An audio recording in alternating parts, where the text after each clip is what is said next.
Un compagnon du prophète alayhi salatu wassalam, qu'on surnommait Abu Mi'laq, était commerçant. Et vous allez le voir, il lui est arrivé quelque chose d'incroyable.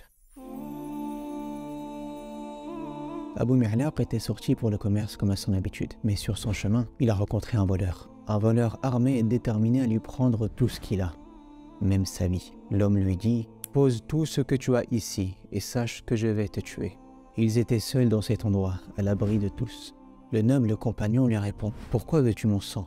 Prends l'argent, il est à toi, mais laisse-moi en vie. » Quant à l'argent, répond le voleur, « Il est déjà à moi. Mais sache que, quoi qu'il arrive, tu vas mourir aujourd'hui. » Qu'aurais-tu fait à la place de Abu Mi'laq? Il n'a pensé qu'à une seule chose. Il lui demande « Eh bien, laisse-moi prier. Laisse-moi faire une dernière prière pour mon Seigneur. Prie autant que tu veux. Moi, je reste ici, à t'attendre jusqu'à ce que tu finisses. » Ce noble compagnon sait très bien à quel point Allah Ta'ala aime que son serviteur vienne prosterner devant lui. Ce noble compagnon connaît très bien la valeur de la prière et il sait à quel point il est proche d'Allah lorsqu'il est prosterné. Il prie alors 4 rak'at et arrivé à la dernière prosternation, il invoque Allah avec les paroles suivantes.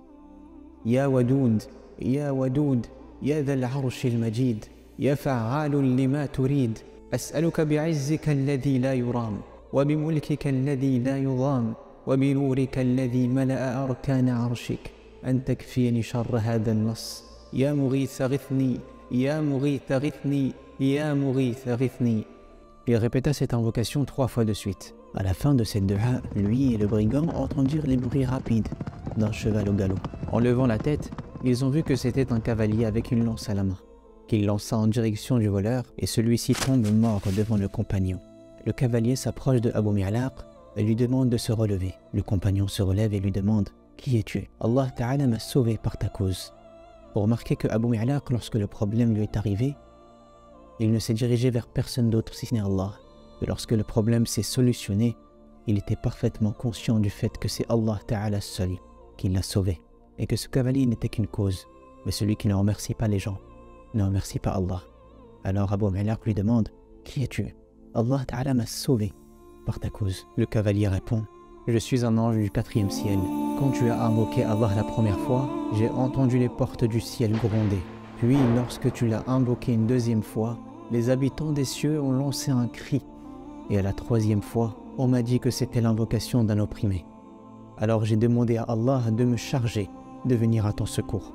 Ce message s'adresse à toute personne qui a des problèmes en ce moment.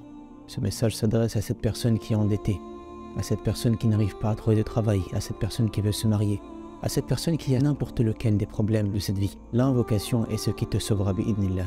Al-Hassan disait, toute personne qui fait ses ablutions, prie 4 rak'at et invoque Allah avec les invocations de Abu Mi'laq, Allah Ta'ala lui répondra qu'il soit opprimé ou non. Nous avons écrit l'invocation en description afin que tout le monde puisse l'apprendre. Qu'Allah Ta'ala vous préserve. Wassalamu alaikum.